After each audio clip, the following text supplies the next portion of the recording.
ఓం శ్రీ వినాయకాయ నమః. అందరికీ నమస్కారం అండి. శక్తివంతమైన శ్రీ వినాయక స్వామి వారి యొక్క సంకట నాశన గణేష స్తోత్రంను మనం ఈ వీడియోలో నేర్చుకుందామండి. వీడియోని పూర్తిగా చూసే ప్రయత్నం చేయగలరు.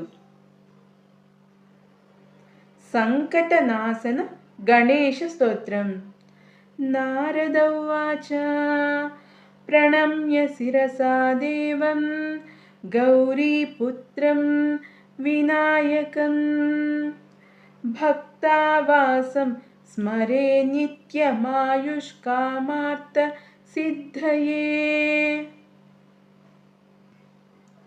प्रथमं वक्रतुण्डं च एकदन्तं द्वितीयकं तृतीयं कृष्णपिङ्गाक्षं गजवक्त्रं चतुर्थकं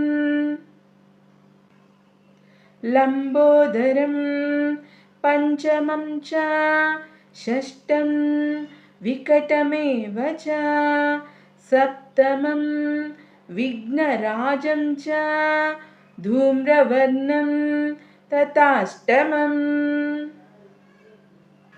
नवमं बालचन्द्रं च दशमं तु विनायकम् एकादशं गणपतिं द्वादशं तु गजाननं द्वादशैतानि नामानि त्रिसन्ध्यं यः पठेन्नरः न च विघ्नभयं तस्य सर्वसिद्धिकरं परम्। विद्यार्थी लभते विद्यां धनार्थी लभते धनं पुत्रार्थी लभते पुत्रान् मोक्षार्थी लभते गतिम्। जपेत् गणपतिस्तोत्रं षड्भिर्मासैः फलं लभेत् संवत्सरेण सिद्धिं च लभते नात्र संशयः। अष्टभ्यो ब्राह्मणेभ्यश्च लिखित्वा यः समर्पयेत् तस्य विद्या भवेत् सर्वा गणेशस्य प्रसादतः। इति श्री नारदपुराणे संकष्टनाशनं नाम गणेशस्तोत्रम्। ओम श्री विनायकाय नमः.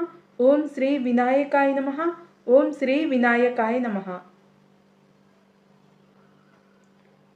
ఈ వీడియో మీ అందరికీ నచ్చినట్లయితే వీడియోని లైక్ చేయండి, షేర్ చేయండి మరియు మీ యొక్క అభిప్రాయాన్ని కామెంట్ సెక్షన్లో తెలియజేయగలరు.